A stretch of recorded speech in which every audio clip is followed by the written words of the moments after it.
L'actualité du moment, le discours du président français à l'occasion de la conférence des ambassadeurs de France ce 6 janvier. Un discours dans lequel il indique que les bases militaires françaises n'étaient pas chassées de l'Afrique, mais qu'il s'agissait d'une réorganisation de concert avec les pays africains. Ces propos ont tout de suite fait l'objet de réactions de la part de certains pays africains. Le Tchad, le Sénégal et la Côte d'Ivoire ont tous présenté une version à l'opposé des propos du président français. Ces nations africaines disent avoir donc dans la souveraineté décidée et sans aucune négociation possible du retrait des bases militaires françaises de leur territoire. Nous en parlons avec Frédéric Nikima. Déclarée persona non grata, l'armée française est appelée à faire ses valises dans plusieurs États africains qui aspirent à une souveraineté réelle. Des aspirations soulevées par l'Alliance des États du Sahel, précurseur d'une nouvelle ère d'Afrique libre et prospère.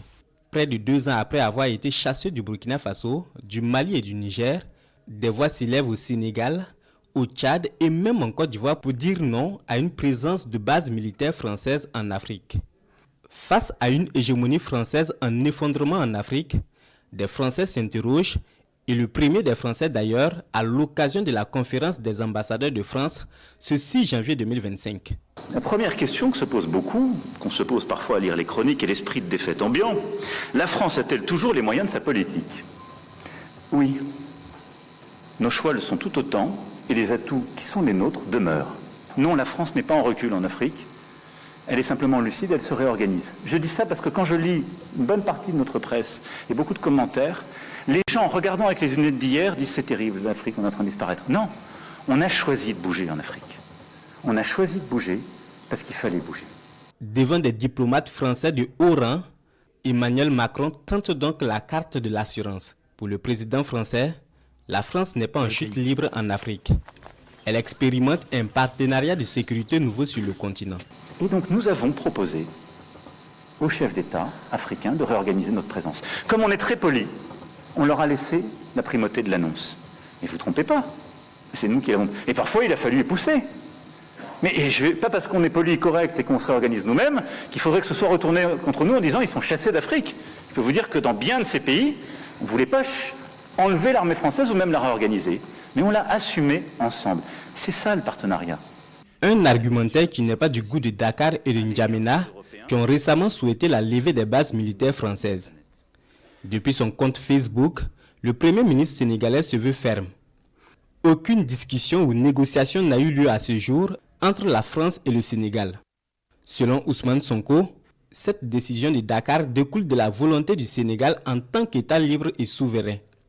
Même son de cloche du côté du Tchad, qui va plus loin en qualifiant le narratif français de méprisant à l'égard des peuples africains. Je crois qu'on a oublié de nous dire merci. C'est pas grave, ça viendra avec le temps. L'ingratitude, je suis bien placé pour le savoir, c'est une maladie non transmissible à l'homme. Mais je le dis pour tous les gouvernants africains qui n'ont pas eu le courage vis-à-vis de leurs opinions publiques de le porter, aucun d'entre eux ne serait aujourd'hui avec un pays souverain si l'armée française ne s'était pas déployée dans cette région. Et j'ai une pensée émue pour nos soldats qui, parfois, ont donné leur vie et pendant des années se sont battus. Nous avons bien fait. Le Tchad de répliquer à travers un communiqué du ministre des Affaires étrangères, je cite, « La France n'a jamais doté l'armée tchadienne de manière significative ni contribué à son développement structurel. » Et Abderrahmane Koulama d'insister qu'en 60 ans de présence marquée par des guerres civiles, des rébellions et une instabilité prolongée, la contribution française a souvent été limitée à des intérêts stratégiques propres, sans véritable impact durable pour le développement du peuple tchadien. Fin de citation. Cette déclaration tchadienne est soutenue par Ousmane Sonko qui ne reconnaît ni la légitimité ni la capacité de la France à assurer à l'Afrique sa sécurité et sa souveraineté. Pour lui, la France a souvent contribué à déstabiliser certains pays africains comme la Libye.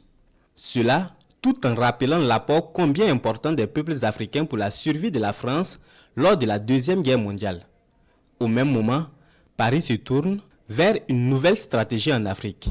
Et donc oui, nous sommes en train d'ouvrir un partenariat de sécurité et de défense nouveau, où on aura des bases stratégiques. Djibouti en fait partie, c'est pourquoi elle est d'une toute autre nature. Je l'évoquais devant nos militaires, elle sera pérenne, stable, parce qu'elle est régionale, et on va aussi inventer de nouvelles relations. Comme on l'a fait ces dernières années avec le Bénin, relation inédite, comme on va le faire avec le Nigeria, où on a commencé un dialogue stratégique qui n'existait pas jusqu'alors, ce qui était une aberration. Et donc le Maghreb sera aussi dans cette stratégie, pour moi au cœur d'un agenda positif, etc. Partenariat stratégique de défense, désinhibé, mais d'avenir.